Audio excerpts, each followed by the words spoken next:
Hey guys, welcome back to Clownfish TV. This is Kneon. I'm here with Geeky Sparkles. Hello. And we're going to talk about Birds of Prey, but we're going to talk about Birds of Prey in relation to Rob Liefeld, Deadpool creator Rob Liefeld, who is, he's on the receiving end of the Birds of Prey Harley Quinn stan community. Yes. For voicing opinions. And he just pointed something out that was pretty obvious.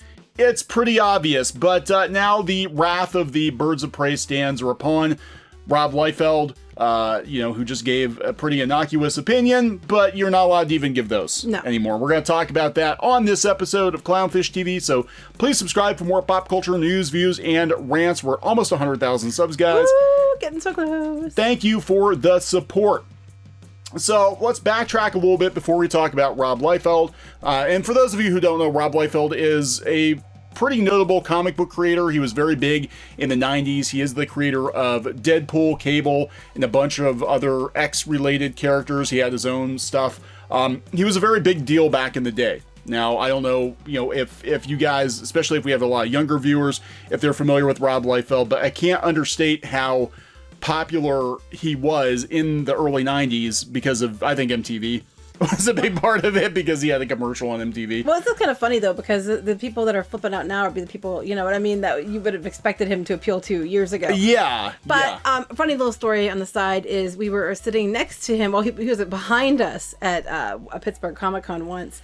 Wizard Pittsburgh, yeah. Wizard. That was right, Wizard, because it was Pittsburgh and the Comic-Con they bought it. And Kneon wouldn't go talk to him because he was too afraid to, but he really wanted to. I was just kind of like, I didn't want to bother him. He had a line for Deadpool, and but you could have talked to him before the line started because we were there. He was there when we were there before it opened. But Kneon wouldn't go talk to him because Kneon was starstruck and was too afraid to talk to him. No, I wasn't. He didn't want to come across as annoying. Yeah, I don't want to be annoying. And the thing with Rob Liefeld, like a lot of people throw shade at Rob Liefeld. We'll go down this road here real quick. A lot of people throw shade at Rob Liefeld for his drawing style, his art style. Now, I started reading comics like heavily when Rob Liefeld and Todd McFarlane and Jim Lee and those guys were at the top of their game. So for me, it was kind of like, wow, this is one of the big three, and he's like right behind me. Yeah, he had a huge line for Deadpool autographs and stuff like that, so I didn't want to bother him. But anyway, we have to backpedal a little bit because Birds of Prey has become quite the topic on Twitter. Quite the topic on Twitter and elsewhere. Recetera, I'll talk about them. They're interesting game forum where they're talking about, there being no justice in the world because Sonic the Hedgehog made more money. Yeah. Made more money. That's one place that doesn't like us either, and even though they don't like us. I never even heard of them. Yeah, they're a fairly sizable gaming community, but they do lean very far left as far as I can tell. I don't know, but we get stuff like this, the Harley Quinn stands, grown-ass people paying to see this on the big screen. What does it matter what people want to see? If they want, you know what I'm saying? What does it matter? Yeah, who's mad? What does it matter if people want to go see Sonic? I don't want to see Birds of Prey. They're from completely different audiences. Yeah. So what does it matter? But just to give you an idea of some of the people who are rabidly defending Birds of Prey, and again, I want to restate, for the 50th fucking time, that we have friends who saw it who said it actually wasn't that bad. It got a really bad rep because of, some of the choices made by, McGregor to shoot his mouth off and the media to paint the movie as being something other than it actually was. We've never said it was a bad movie because we said we can't tell you because we haven't seen it and we've actually heard it was a good movie. The problem is we aren't going to see it because it's just not a movie that I want to see. I'm not going out of my way to go see it. No, so. I'm like, it's not something I would see normally. So it was nothing to do with any kind of agenda. It's all because it's not something I'm interested in. But Sonic was a family film, and we did gaming for years and stuff. So of course we want to see Sonic. But I love this. This is coming from a resetter individual here. This is crazy. Sonic has been past his heyday since the 90s, and yet this movie is successful. Somehow defies all logic, but then again, this is Trump's America. Trump's America is why people want to see Sonic. It has nothing to do with the fact because of Trump. It has nothing to do with the fact that Birds of Prey was marketed poorly. The Birds of Prey wasn't even the Birds of Prey really, and the fact that it was hard R rating, where Sonic was a well-known character who's been around for decades, and it was a family movie you could take your kids to. You know, maybe that's why. It has nothing to do with Trump's America. Just saying. Also, Resetera, they want some rant about us, I guess. Where all I know is when I see anything that goes on any type of rant, such as CLOWNFISH TV and other stupid ranting, frothing at the mouth, I was right, self-congratulating diatribe bullshit happens to pop up as a suggestion, I immediately go into my YouTube settings and tell YouTube to never show me any content from them again. But it wouldn't see our content unless you were looking for stuff like us that looked for us. Unless you were downvoting our videos. Or something. But you know what? That's not what we do. I mean, pointing out obvious BS narratives is what we do. And if you don't like us pointing out your obvious BS narrative, I'm sorry, I don't want to tell you. Maybe don't spin on, BS narratives. Problem solved. Change the channel. We can deal. We can deal if you don't like us. Whatever. Okay, so Rob Liefeld, he put this tweet out there talking about the original Harley Quinn costume from Suicide Squad. Yeah. Right? And he didn't really say anything about it, but you have to realize the build-up to this has been that they're going to deconstruct the male gaze. Oh, and they keep saying that Suicide Squad's why it failed, because people didn't like Suicide Squad and all that, blaming it on men. Blaming it on men because we can't have sexy Harley Quinn. So Rob Liefeld just stated the obvious. It is obvious. It's a fact. By the way, Suicide Squad costume designer Kate, female, presumably, Kate Hawley drew inspiration from Blondie's Debbie Harry for Harley Quinn. Yes, absolutely. That is... And punk rock suits. It was actually a compliment. Yeah. But he's like, basically, look, I think they got inspiration from this outfit. Obviously, they did. It's pretty obvious that they did. It's just a statement of, Well, I think they're looking for, tough, urban, character. And they're like, okay, she's blonde, she's tough, she's urban. Stating the obvious. Stating the obvious, obviously. Debbie Harry. Drew inspiration equals straight up copied Harry's look. You don't care about punk. You just want to oogle Robbie's body. Well, they kind of did just copy Debbie Harry's look. Sorry if you don't like it. He was saying it in a much nicer way. Right. And no, I don't really want to oogle her body. But I love how their go-to automatically is if a guy states the obvious, it's because of the male gaze and he wants to get off on this. Yeah, I mean, it's not just Harley. Like, the entire crew, they made sure that they look nothing like their comic book counterparts. But I'm sorry, Birds of Prey Harley didn't give you a boner. Here's a cake. Sorry, you didn't get a boner. Why is Rob Liefeld saying that they drew inspiration for Suicide Squad Harley from Debbie Harry? Which is pretty obvious. Yeah, automatically we equate that to, men want to oogle. And men are mad. They're mad over the new one because they didn't get a boner. Even though I think some of the outfits in the new one are revealing too. Did you see? Black Canary. Her boobs are like popping out of the top. I didn't think that was understated in outfits. No. On the new one. I mean, they're more covered, but you still see her stomach and everything. They're more covered, but I wouldn't call bustier. I mean, this is basically a bustier, let's be honest. A balconette bra bustier type shirt. I wouldn't consider that modest, Make sure that her stomach showing, her stomach showing. Look, we got leather and zippers and stuff. The only one who remotely is dressed modestly is this character right here. I mean, the rest of them, not so much. Yeah, she's in the thing, but she hadn't zips it the whole way down. So I wasn't getting the whole, we were going for modesty in this movie. As a woman, I wasn't thinking that's what you're going for, honestly. Yeah. And just to point out here too, I want to point out about Debbie Harry. These are some of her most notable quotes, right? One of the most successful female rock singers of all time. Surprisingly, because she was usually, half drunk or stoned, drunk or stoned, but she made do. Here's one of her most famous quotes. How can one be a woman and not be a feminist? That's my question.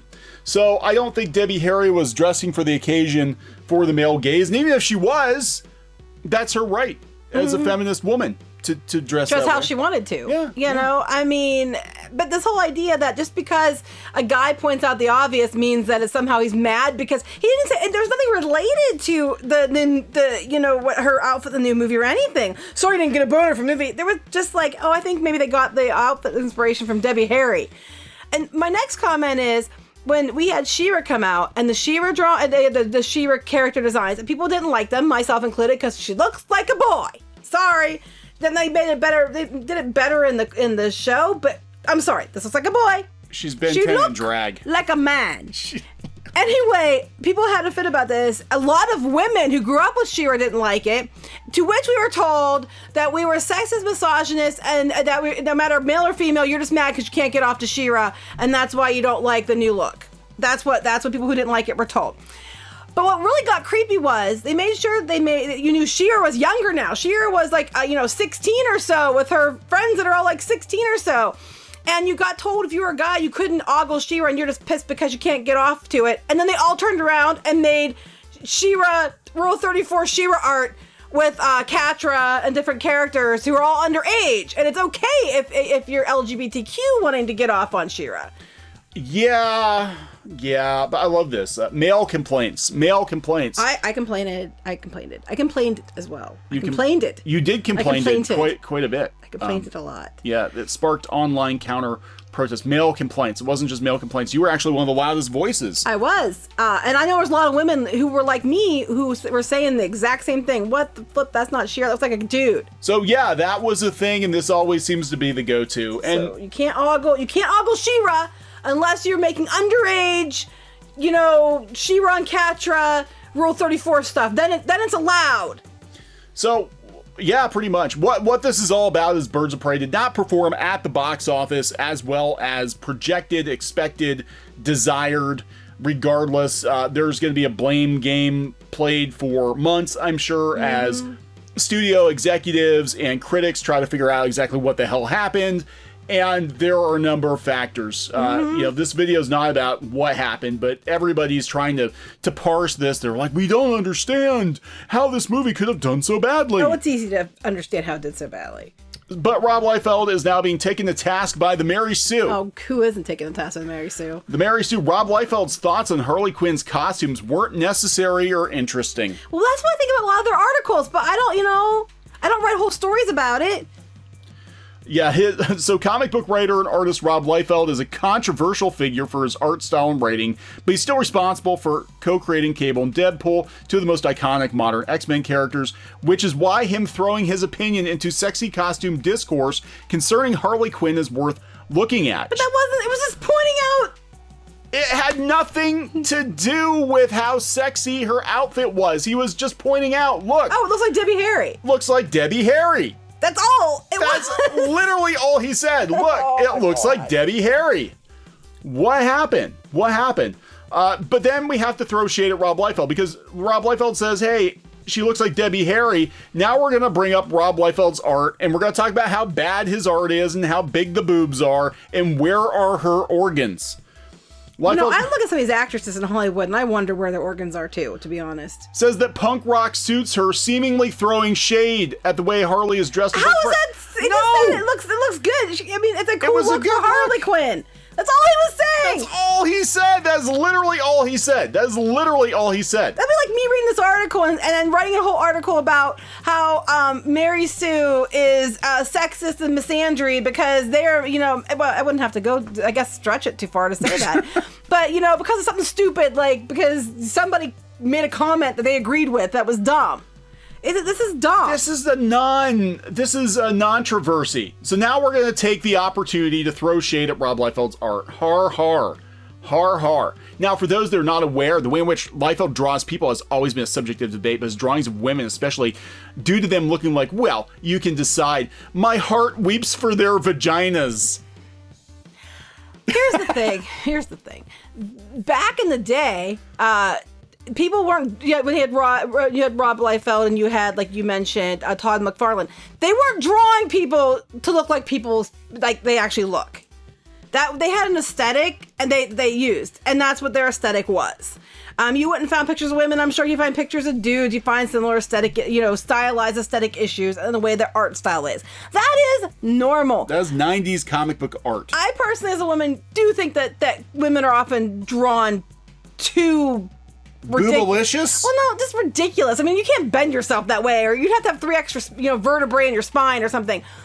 I don't always like the way women are drawn. However, I also understand that sometimes it's simply a art style. Yeah, and we've gone from like maybe going too far with making the women look too sexy to now women aren't even allowed to look like women anymore. No. You look at Captain Marvel and she looks like a dude. You look at Squirrel Girl and you don't know what you're looking at. You don't know what you're looking at. So they've gone from like one extreme to another, but I digress. The thing is, like, what the hell does this... And then they go on this whole bender about her costume, and then, oh, look, Debbie Harry had, you know, other punk looks that weren't as sexy. No one said she did it, but that does not apply to the... Look, this outfit looks like this outfit. That's all this post is about. Look, that's all it is. Hey, look, I wonder if they got inspiration from that outfit. Same belt, same style, baseball shirt, same, like, yeah, obviously.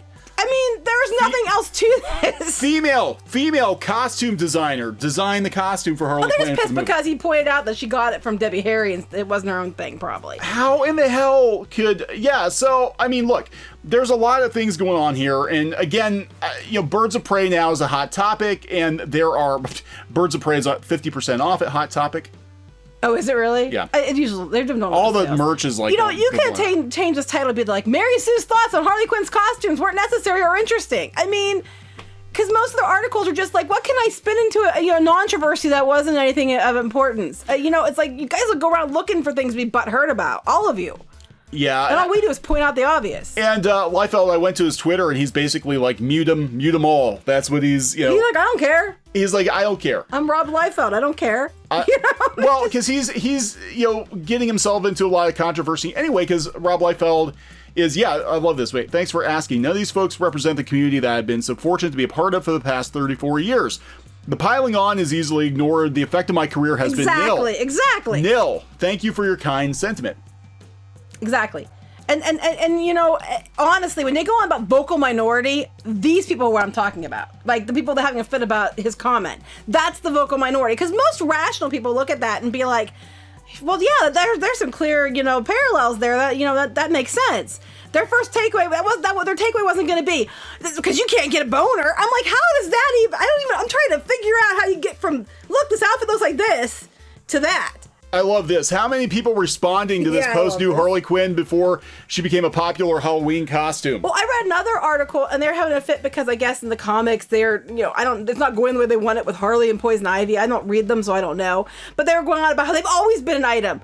No, they weren't. They were not always an item. Cartoon showed they were friends. Platonic. And they went out for like a girls' night, and that somehow became, oh, so they're portraying them as being together. No.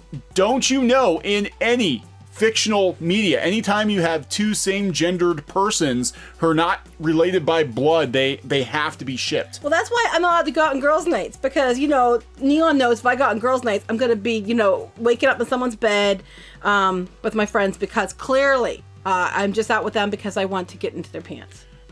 I know, and I can't let you leave the house. That's right. So not with another woman, anyway.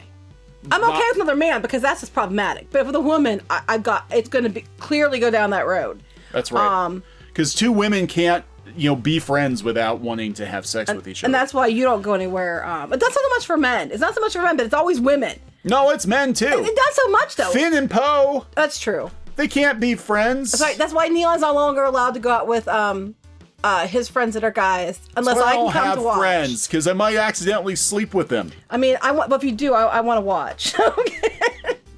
You don't want to watch. No, that. I don't. I just wanted to see. I just wanted to see what you do if I said that. So this is Rob Liefeld's basically like he's like, they're a bunch of fake geeks and they're coming at me and I don't give a shit. I have nothing to prove. He wasn't saying anything, but he is in trouble these days because how very dare Rob Liefeld have opinions, because he's actually been taking the comic book industry to task. Basically pointing out things that people like us have pointed out. Yeah. And of course, as soon as you point out obvious things, even if it's just obvious and, you know, you're just pointing out that, somehow it makes you comicscape. Yeah. Even if you're not, you're just saying, wait a minute, this, you know, here's the truth that's going on. Comicscape! Yeah, you must be an alt-right Yahtzee. Just like writing an article about Marvel numbers being down, and so maybe we should be worried. Oh my God, you're Comicsgate. You're an alt-right Yahtzee. We're like, what's Comicsgate? I know. I was like, what the hell are you talking about? I'm just pointing out the obvious. But now it's interesting though. There are a lot of comic book artists from this era who are actually doing work with like Ethan Van Sciver and stuff now. That, you know, they're kind of coming out now because I think it's like, look, the comic book industry is dead. It's dead. And you've got Rob Liefeld saying stuff like, you know, the numbers are down. DC's going to kill themselves if they do this reboot they're talking about, and all of that. And so the Mary Sue, I think, has bigger issues with Rob Liefeld. Yeah. Than they do, you know, just this particular post. They're looking for a reason to get him. But good news, it's National Drink Wine Day. Boozy. We might need to do that to get past all this past Twitter. Insanity. All right, so we're going to wrap this one up? Yeah. Okay, so please subscribe for more pop culture news, views, and rants. We'll talk later. Bye. Hey guys, thanks for watching Clownfish TV. Please consider supporting the channel. Go to clownfishsupport.com. That's clownfishsupport.com. And if you want to join our community, go to clownfishtalk.com. That's clownfishtalk.com. Please subscribe, ring the bell for notifications. We will talk to you next time.